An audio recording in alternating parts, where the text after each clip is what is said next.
All right, good morning, folks. Today is June 13th, 2025. This is Coffee with Community Services, Alta California Regional Center's weekly service provider meeting. We have 67 folks on so far. As usual, we will do introductions of our community services staff and then get into our agenda. So I will say good morning too. I see Odelia, good morning. And we've got Marty and Shauna and Monet and Carly and Kylie and Tom and Ethan and Maria and Alejandra and Christine and Jaslyn and Sunny and Yvette and Boyd and Jessica and Alicia and Rhonda and Dan from Community Services on. And Kat's not always with us, Kat Carl, so I would just also say good morning to Kat Carl too. She's not a manager here, folks, but good morning, Kat. All right. We have our deaf and hard of hearing specialist, Michael, here. Good morning, Michael. We've got Jolana and Beverly from Community Services, as well as Isabella and Christy and Sammy are on as well. And we have our managers, Helen and Michelle here. Good morning. My assistant, Zach, is on. And good morning to Mason and Brandy and Hubert from Community Services as well. From Client Services, we have BJ Thompson, right when he takes a drink of his coffee at Coffee with Community Services. All right. And Dana on this morning as well, Client Services Managers. Good morning, folks. For our agenda today, we are going to have Michael do his Deaf Culture 101 and also the sign of the week. And then I think he has an upcoming deaf event to promote as well. And then Carly has just a host of information to share with folks, but we're going to be talking about a new directive that came out as it relates to employment. And so Carly understands it much better than I do, so she'll be talking to us about that. And then we've got a new staff person here, and I think I said Sunny as we went through the list, but can we do some introductions here, Helen? Sure, thank you, John. So I want to introduce my newest staff, Sunny Lee. He will be working with behavior services and psychologist medical services, and also backing up our specialist for predetermination, so a pre-self-determination program. All right, Sunny, please introduce yourself and give us a little bit of information about you. Thanks. Morning, everyone. I'm Sunny. I'm new here. I'm excited to start with Alta and excited to be a part of the CSS team and unit, and Helen's unit. Um, I have a background in psychology. I got both my BA and my MA in psychology, with an emphasis in community health. And I've been working the with individuals living with disabilities for the past 4 years now with Turning Point Community Programs. And I'm here and ready for the next challenge and next chapter in my life. Awesome. Welcome, and you'll get to meet a lot of our service providers here today. These folks serve probably the majority of our clients that receive services, get them from someone that's going to be logged in here today. We have update on the service provider directory. I believe we're going to do another uh, blast out for not MailChimp. The what do we? How do We're we talking send it about out? Everbridge? Everbridge. Yeah, there we go. Everbridge. So we'll talk about that in a little bit too. An HCBS update from Alicia. We have a spotlight. It's going to be Priscilla there from Sunshine Adult Day program. We'll be presenting it with Xavier there. And we have an upcoming DDS hiring event. We've got an upcoming open house slash micro enterprise fair. So you'll hear from Carly, I think, about possibly both of those items. And then maybe Dana, if she wouldn't mind, if she's available, if give us an update on what we're having at the Pride Festival this weekend. And then I'll give a budget update. We may get, I don't know if we have a signed budget as of right now, but, or I haven't, it'll probably happen in the middle of this meeting. And then there's a new DDS directive as it relates to releasing information, confidential information about our clients to folks. We've been directed by DDS to share that directive with everyone. So we're going to go over that as well. So first, I am going to spotlight Michael Mercado. And Michael, take it away. If I can find you, there you are.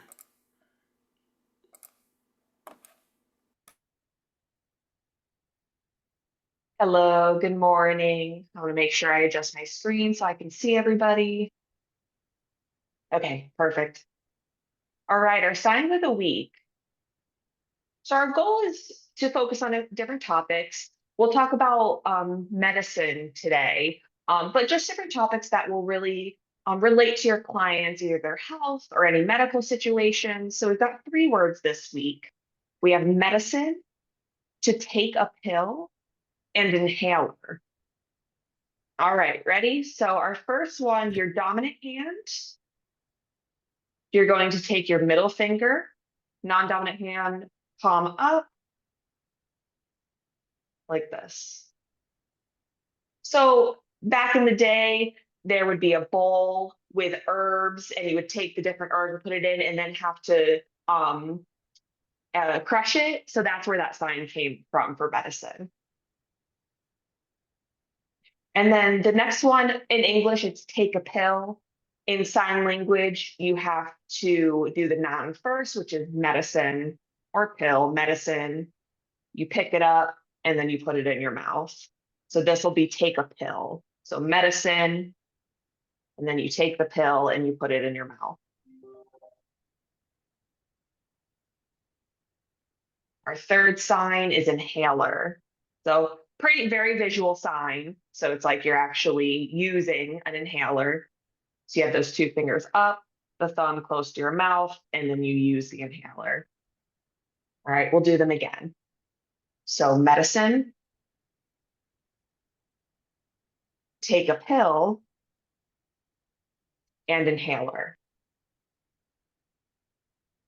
Perfect, good job, everyone. So I'll also send the YouTube link for you to be able to practice on your own. I think it's very important for our clients' communication, whether they're deaf and hard of hearing or nonverbal, to be able to use these simple signs with them.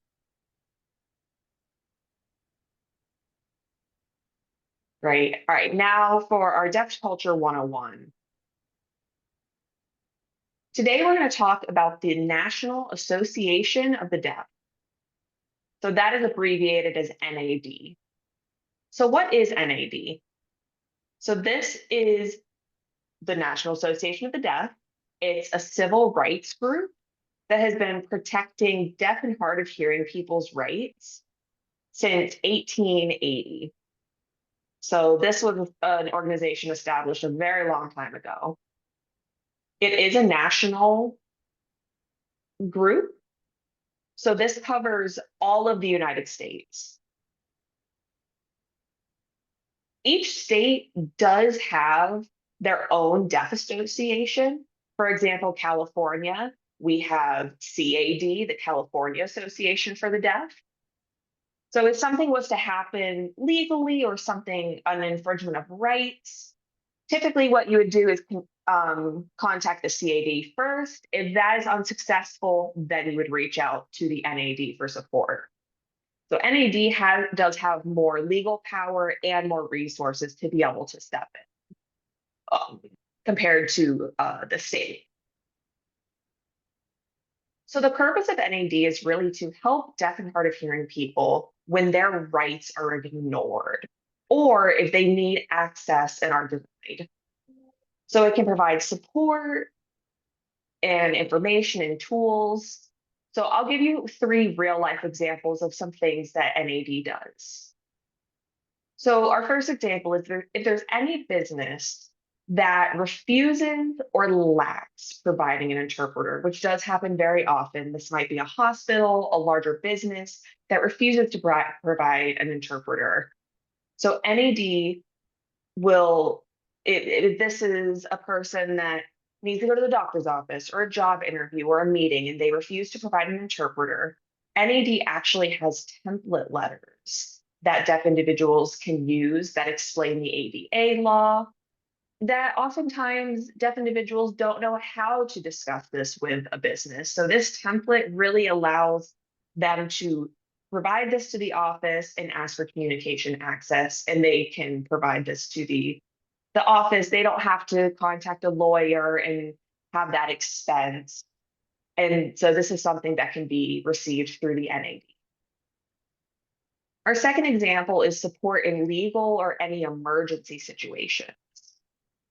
So for example, if a deaf individual goes to court or goes to the hospital for something serious and no interpreter is provided, the NAD can step in with legal support and really help the deaf and hard of hearing individuals to get access and know their rights by using someone who knows those rights in depth.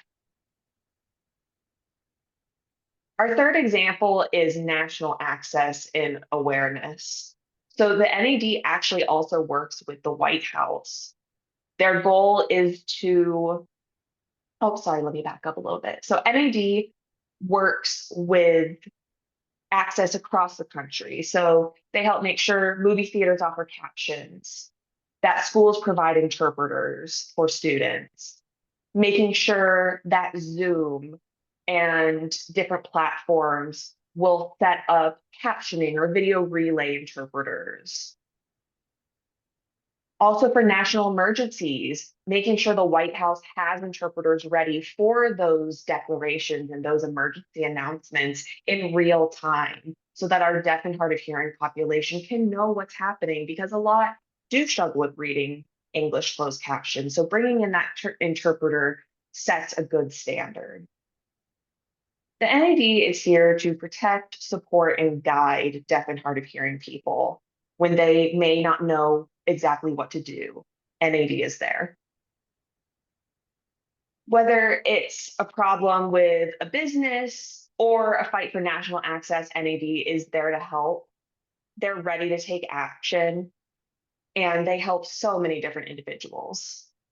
So I will send you a link for more information if you're curious what exactly NAD has in terms of resources and more information. Thank you so much.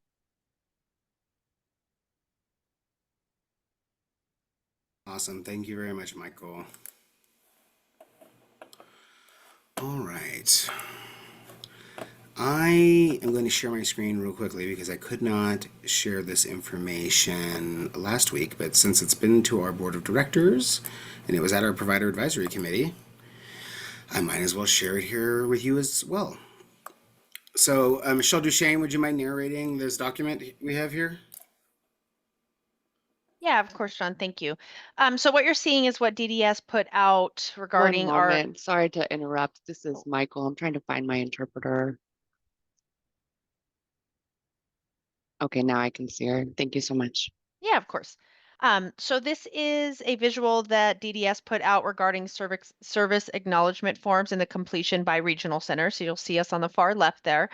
As we reported last week, we did reach 100% by the deadline of May 30th. So what you're seeing is the lower part, the darker blue, and then the medium blue, and then the lighter blue. So those were the dates that DDS required us to submit our current completion status and percentage. So we were at about 21% in our first completion, about 43%, and then the team pushed really hard at the final couple weeks to be able to get us to 100%.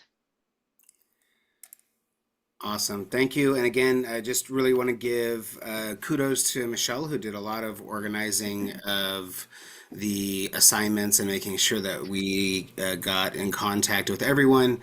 What our commitment was is we wanted to ensure that everyone heard from the regional center, not just hearing from DDS. We recognize that some people are leery about, sharing information with people that they don't know or recognize. And so these staff did a fantastic job of sending out additional correspondence. And then certainly I think the Everbridge messages helped as well. I would like now, if it's okay, to throw it over to Priscilla Holmes and Xavier. And as I said, Xavier, you have the ability to share your screen.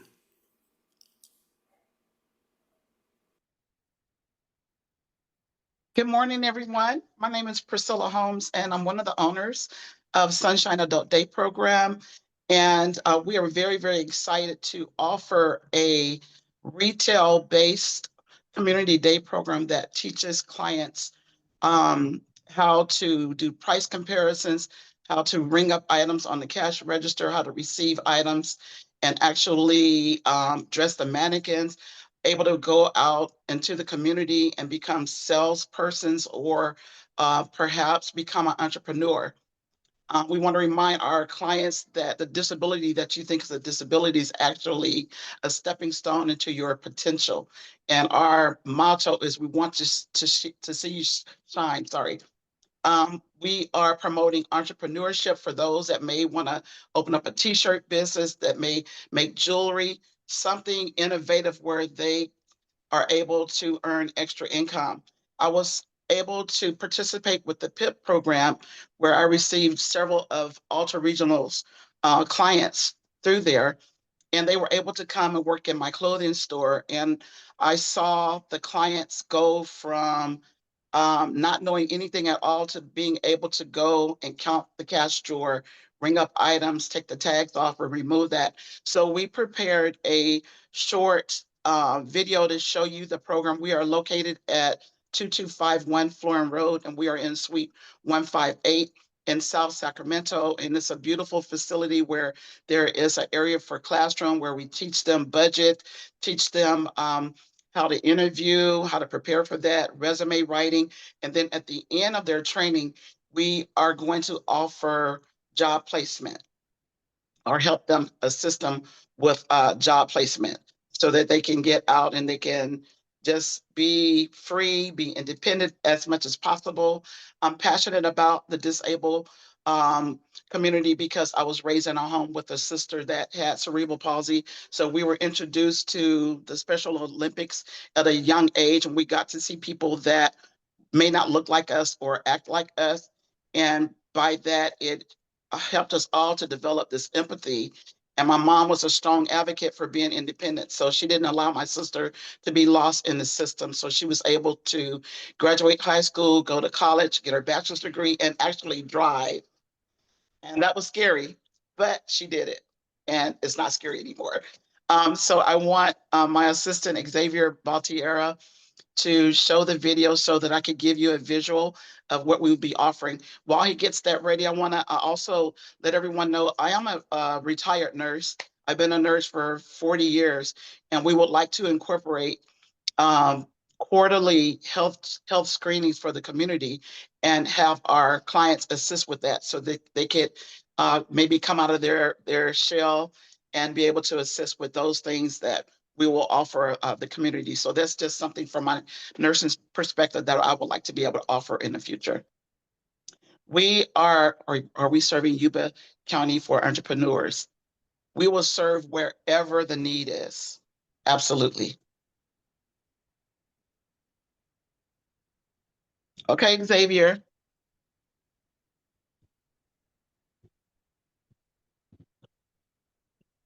He might be trying to get on.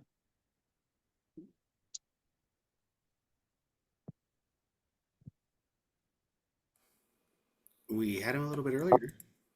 Okay, let's see. Okay, give me 1 second. Oh, there we go. Sorry, I was trying to. It says only the host can share this meeting. Oh, sorry. I thought I made you a co-host. You must have. Did you? Yeah. There it is. Okay. You're co-host. Yeah, I accidentally logged out of it. I'm sorry. Okay, no, it's all good. You're co-host again. Okay, cool. Here we go. Can you guys see the video? You're not sharing yet. Okay. You are sharing now, and there is a video. Yep. We have music. Did you share the sound when you hit share as well? Or optimize for video? There you go. Give me 1 second. Yes.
There we Oh, go. very good. So we're excited. So if you have clients, we've received 5 referrals so far. If you have clients that you think would fit this day program, we welcome them and we're ready to rock and roll. Awesome. Thank you so much. Thank you, Xavier, as well, for sharing the video. If you guys would not mind putting your contact information in the chat, so if folks want to reach out to you, they can do so. I believe that the flyer said that people can come by for a tour, so take advantage, folks. All right. Let's see. Carly, can we go over that directive? Do you happen to have that directive handy? Yep. All right. Yeah, I'm pulling it up now. Thank you very much. Is everyone seeing my screen? Looks perfect. All right. So for those employment service providers, none of this is really new information. We kind of knew that DDS was going to announce this officially, but it kind of goes over some changes, primarily with the 950 group service code. Most of you probably, if you provide employment services, remember that initially DDS had said that it would, you could bill not for job coaching time, it would be per client. They retracted that a while ago. And so this just kind of officializes it that it will still remain as billing per job coach. You can see here on this one that they got rid of all the subcodes. So the ratio is not taken into account. Billing will be based per job coach. Support employment, 952, again, not really new information. Goes over the job development piece and the requirements for ACRE or CESP certification within 12 months of hire for the new staff. You have for all your existing staff, you have until June 30th, 2026 to get everyone certified. But again, with new staff, you have 12 months. And then billing will continue to be based on hourly for job development and then hourly for job coaching. And then work activity program service code 954. You can see here the new components. That big one here is that all clients will be paid at least minimum wage for all time worked. And providers will bill services hourly for each individual with a rate based on authorization, with rate based on the ratio, as it is a variable ratio, depending on your program. I believe the work activity programs we have now are either some are 1 to 3, 1 to 4, and then we have one that's I think 1 to 8. But it could potentially go all the way up to 135. But it will be billed based on your ratio. Do we have any questions on this? Again, it's not really anything new. We kind of knew that they were making these changes. Andrea? I just had a question about the job development rate and like how to access that. Are we able to ask for a POS for those services? And are we able to like retro that as we've been kind of documenting when we're doing job development versus job coaching? John, do you happen to know what the plan is for how accounting is going to get all of these added to the rate tables? We have not figured that out yet, but what you described would be what would be needed in order to calculate whether or not a retro payment would be needed. Like if you have kept track specifically of all of that and you've got the source documentation on your end, I think there can be a comparison made, right, Carly, to determine if there would be a retro payment that would be appropriate or not. So, yeah, and for those that don't have that information, they'd have to kind of calculate that if they wanted us to do that for them. And when you guys figure that out, will let us know. Okay, thank you.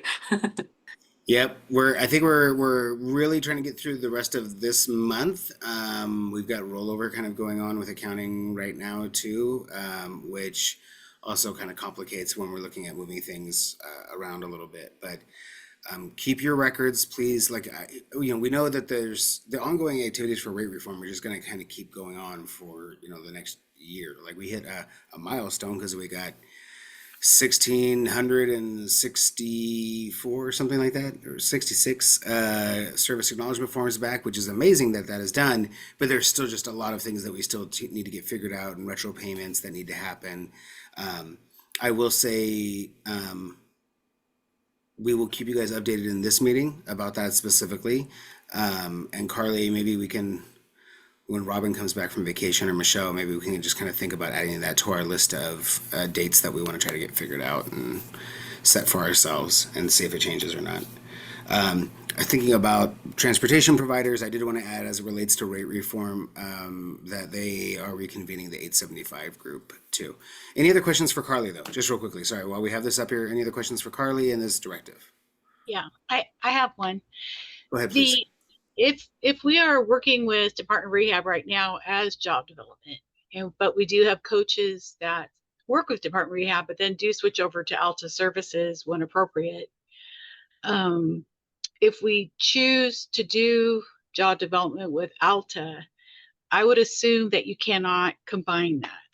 I would assume that would have to be a different person implementing the job development if I wanted to expand training to some of our job coaches to help teach them to do job development, for example. Yes. Would I be able to automatically bill, or do I need to write a program for that? They haven't really given us guidance that new program designs are necessary for any service changes, so I'm not quite sure. I'll have to check with Michelle and John and see how we want to address that. It's okay. So back to, if you have a current job coach, so they will need to get that certification within 12 or by June 30th, 2026, so that they can provide job development. Again, just because this isn't meant to like take over, job development from DOR. We still want to be utilizing that as a generic resource. This can be used as, a backup plan if, DOR doesn't work out. So, if you attempt job development through DOR chooses to close the case for, any reason, or you don't hear back from DOR, then we can look at job development through Alta funded services. All right, thank you, Carly. Any other questions? Awesome. Thank you, Carly. So I did want to mention that we received that directive yesterday. The department also gave us directive related to clinical and early start services, adding psychology assistance as an available subcode.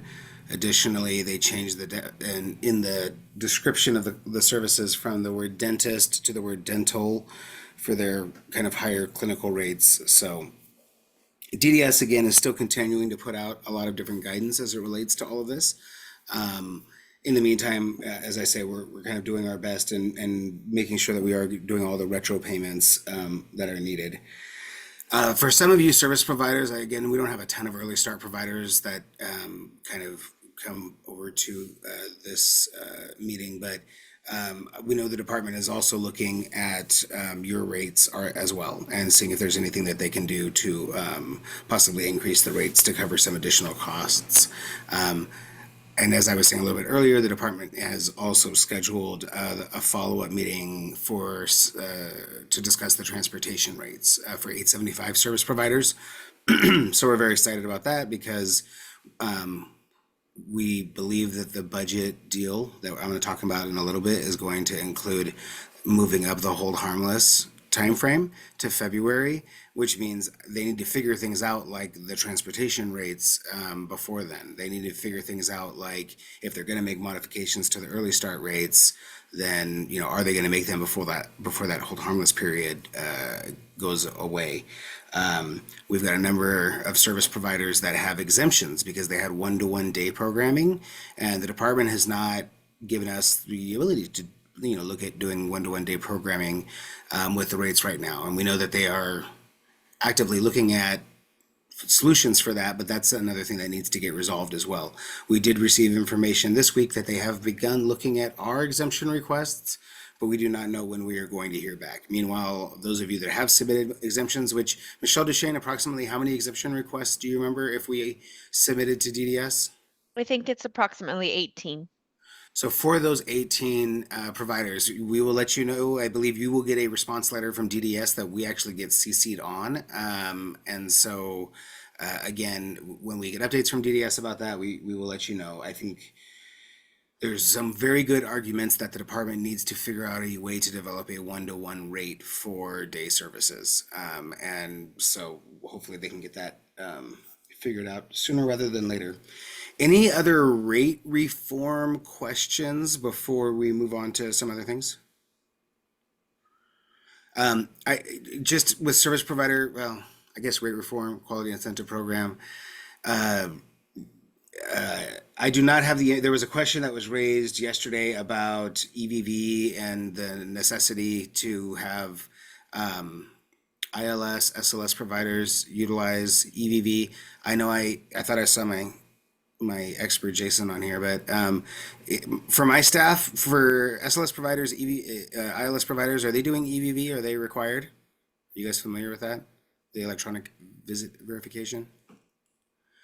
We were talking about it yesterday during the provider advisory committee, and the context is that some of the new quality incentive program discussions that are going on at the statewide level are for things like compliance with EVV allows you to get the quality incentive, or completion of your independent audits that you are required to do if you bill over a certain amount of dollars every year to the regional center. And so we expect that if that is something that's going to come into play, that the regional center is going to have to do a much closer job looking at what compliance is like in those situations. And so we will wait to hear what guidance we get from the department.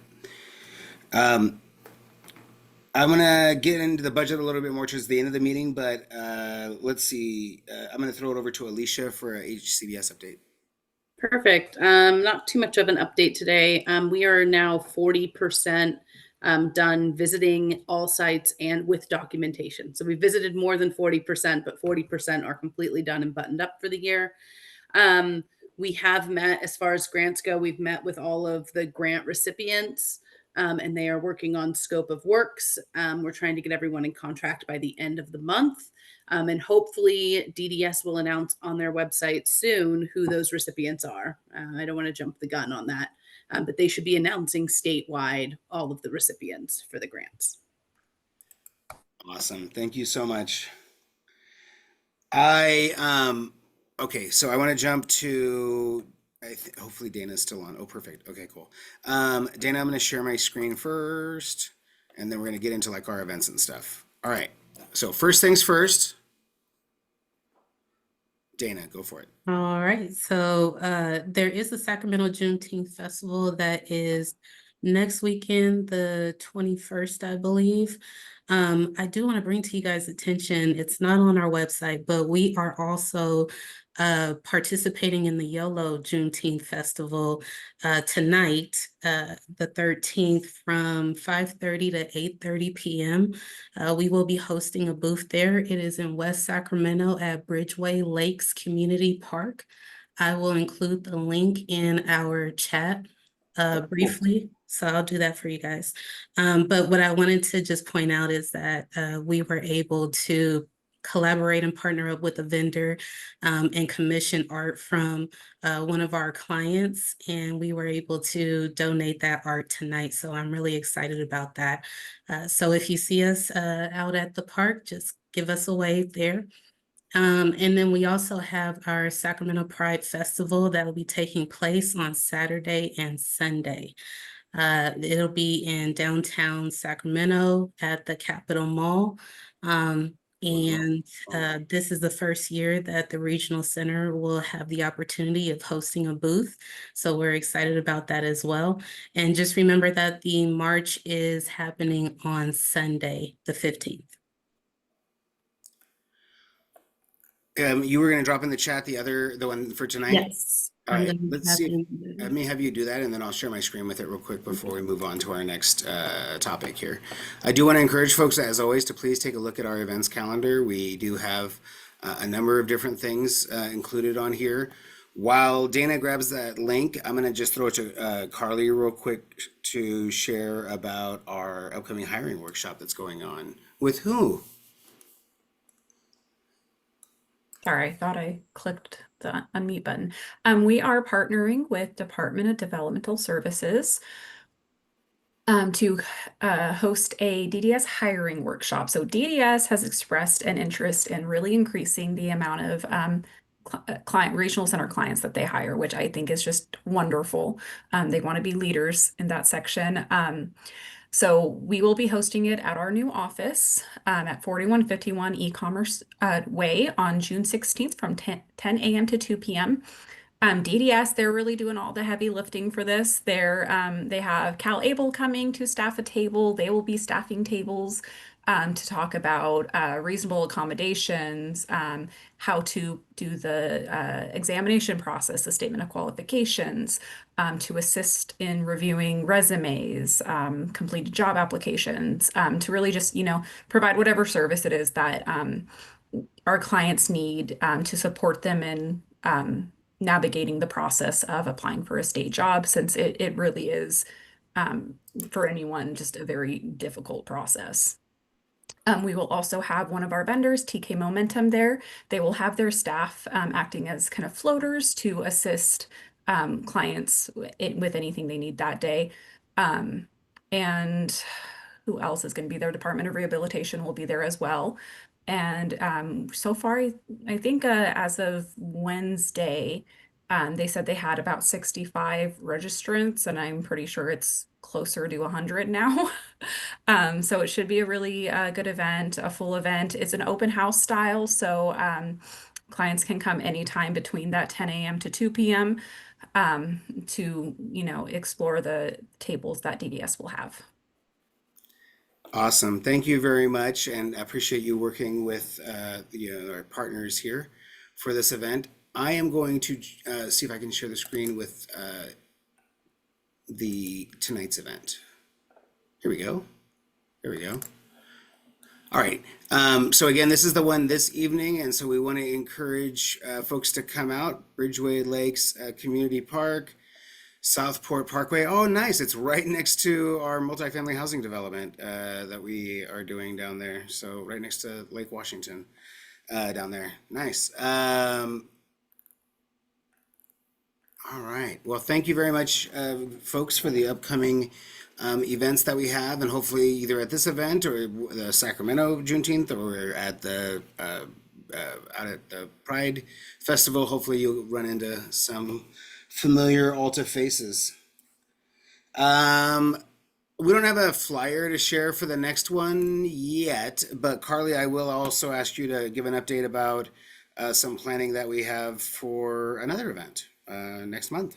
Yeah, so we will be having an open house on July 10th. I believe it was 10 a.m. to 2 p.m. we decided on. At the open house, we will also be hosting a vendor fair and our micro enterprise fair. We are working on just identifying or clarifying the capacity. And once we can figure out what our capacity is and how many vendors, how many clients we can come, we can have table, then we will get that flyer sent out so people can register. It should be a really fun event. We're hoping to get a nice big area near our cafeteria. There will be games outside, some, I think we had talked about doing a raffle, potentially having a client band attend as well. So it should be really fun. We're hoping the weather is kind of nice so we can have some things outside. But it's just an opportunity. We'd love for everyone to, just come and check out the space, check out what our clients are selling, get to know some of the vendors maybe you aren't familiar with yet. So it's open to everyone. Again, that's going to be July 10th. As soon as we can confirm capacity, we'll get that flyer developed and sent out to everyone. Awesome. Thank you very much. And we'll look forward to, expanding this beyond just service providers that, support micro enterprises, but some of you other service providers that might want to have a booth there and be part of our open house celebration. All right, I am going to share my screen and I'm going to hopefully, this is not outdated information already, but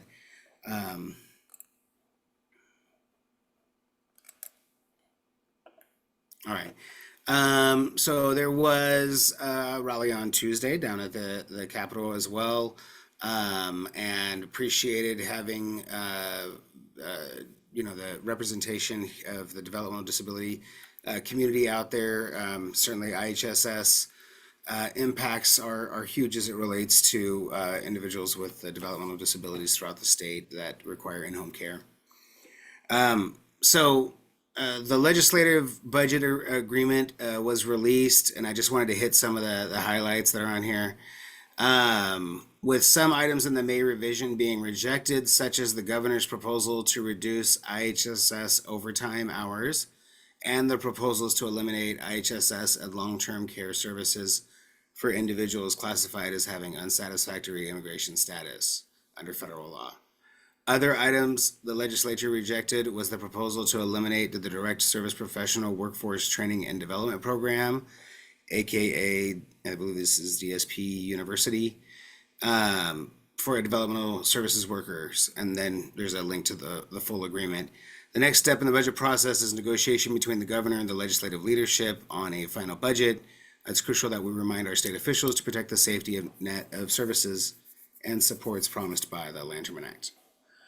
I think I don't know if it's going to end up happening today or maybe it happened already and I just haven't checked my email lately, but I believe we're getting close to the budget being signed here. As it relates to our community services, since this is Coffee with Community Services, one of the things that this does is shortens the time frame for the hold harmless period for those service providers that were, in there. And I was mentioning that a little bit earlier when I was talking about transportation. I believe that we have a number of service providers that are in the held harmless area there. And so when it comes to the rate study, if we have service providers whose rates are like way off from what the benchmark rate should be, there's some type of issue. There's the rate study was not intended to have service providers have or if it's way lower than, it wasn't intended for that way. And so in those situations, we are kind of looking at a lot of little one-off type of things that have gone on. We had to do that with some mileage calculations last month for some of our service providers. Some of you drive really far when it comes to picking up individuals for day programming and things like that. We are still awaiting additional directive from the department about the mileage stuff, but that's kind of like some of the outstanding issues. Like we need to get the 1-to-1 rate for day programs kind of figured out. I think we need to get like excessive mileage figured out. Like a lot of you work with service providers that the amount of mileage that's built into the Burns and Associates rate does not align with what you are actually doing as providers to meet the needs of our catchment area, which in some cases requires people to have to drive, pretty far. So I know our executive director asked DDS directly about it. What's the status on that directive to give us more information, and the department is still working on that language, and so they have not given us an update. As soon as we get that update, we will share that with you. But those are the things that I feel like before the hold harmless period is up in February, we need to get that figured out. And so it does give me a little bit of confidence that the department felt okay with a February date, which means, as I say, hopefully we can get new rates set up. I do want to touch on a regional center directive that came out last month and was specifically, I suppose, impactful this week. I don't know if some of you serve the more areas in California than just Sacramento, but our sister regional centers in Los Angeles County, there are 7 of them within that county, had some experiences that were concerning during the last week, including if you think of many of our transportation, door-to-door transportation is like in vans, and those vans may look similar to the vans that are utilized to transport farm workers. And so we had transportation providers that we learned of in Los Angeles County that were being pulled over and subject to immigration checks.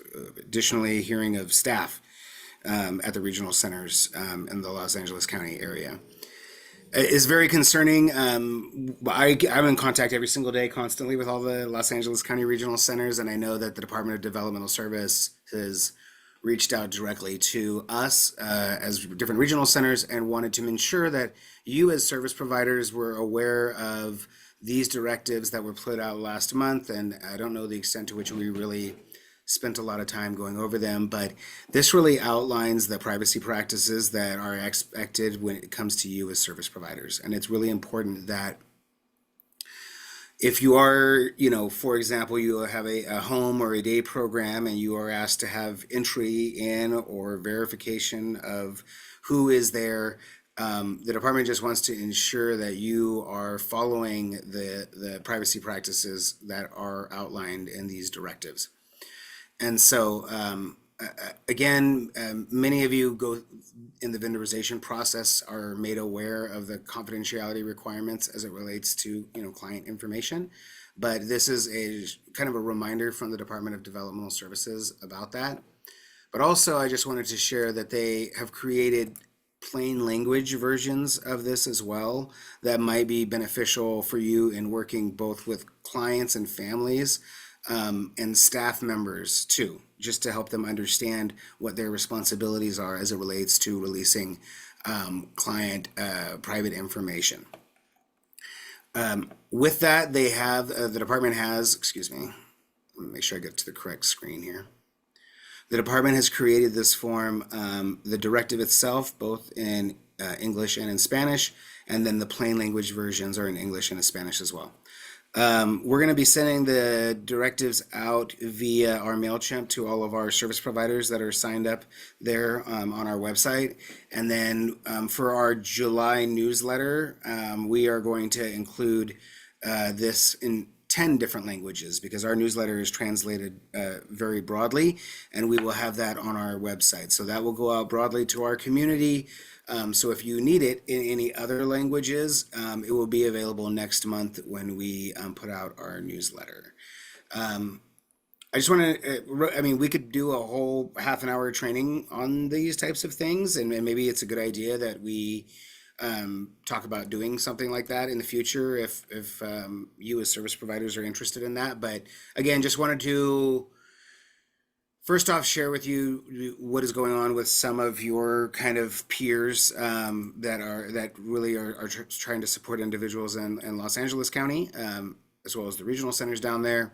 But also just a reminder on behalf of the Department of Developmental Services, they've asked us to remind you of your responsibility as service providers to safeguard the privacy of information of the people that you're serving. And that's why they put those directives out there. So does the Lanterman Act protect our clients in these cases? I mean, really, there is a lot of confidentiality that is built into the Lanterman Act. And in essence, you are required to review the request that is being made to you to determine whether or not it complies like with the law or not. And so we do that at the regional center. We get requests for information, we verify. In some cases, via court order, via the involvement of the investigator that is there, we are releasing confidential information. But again, that whole thing is kind of a much bigger training than the last few minutes of this meeting, and we certainly can look at doing that if you guys are interested. Maybe once, and I'm looking to Helen and Michelle on this, but maybe once we get our translated versions of all of the plain language version of the client confidentiality, maybe we can then schedule a meeting and maybe do a whole overview of it at Coffee with Community Services, and then allow people to kind of ask questions too about it. And so and then we'll distribute all of that. So that, I think that would be a good idea right now. Make sure everyone understands it. I will say, for the most part, having overseen special incident reporting for the last 14 years at Alta, and overseeing and being aware of when there are a lot of the HIPAA breaches of information and things that happen, I think Alta does a really good job. I think our community services department does a great job. I think you as service providers do a really, really good job safeguarding client confidential information. With how many different staff you have, with how many different people are involved, I think it goes very well. But this is also, in changing times, an opportunity for you to have the tools to be able to give answers, possibly if this is something that ends up impacting you. So as I say, we'll look at getting something scheduled maybe in the month of July for us to spend a little bit more time going over privacy and release of information to folks. All right, and I will open it up to see if anyone has any other topics. There was a fantastic discussion during the Provider Advisory Committee meeting yesterday about different technology that people are using to be able to support their businesses. And so I know we bring in a number of different folks here. Rhonda, I wonder, maybe when we have these little tech meetings, we should just give folks a summary of who we met before, because the folks I think this week were ABA therapy with VR headsets. Those were the folks this week, right? Propio? Oh, Rhonda. I don't think you can hear me.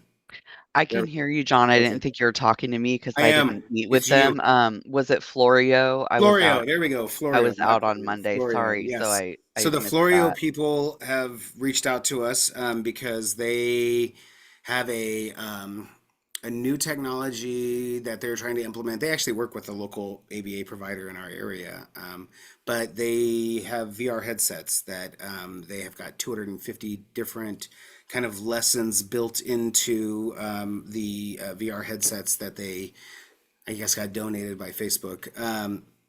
And so they were kind of going over that. And some of you are familiar with Happy Ladders, which is a vendor that we utilize for early start services.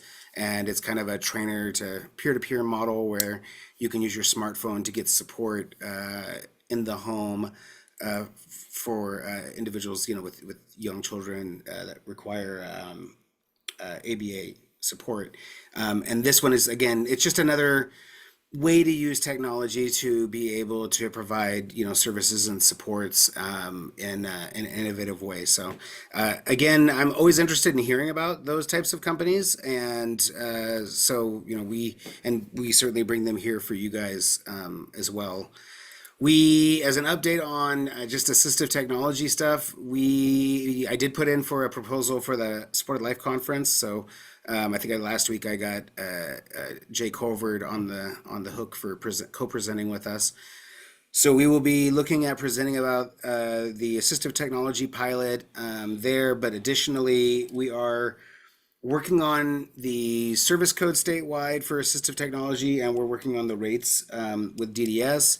But Rhonda is on the verge of finishing up the Grand Care vendorization. So maybe once we finish up that Grand Care one completely, we can invite Grand Care here to Coffee with Community Services so that you guys can get to know them a little bit. We know that they've been authorized in our self-determination program, but shortly we will have the completion, I think, of the vendorization for the rest of individuals receiving traditional regional center services. All right. With that, unless we have anything else, I hope folks have a fantastic weekend, and we look forward to talking to everyone next week. Thank you, Dana, for all the information. Thanks, Carly. Thank you, Priscilla and Xavier.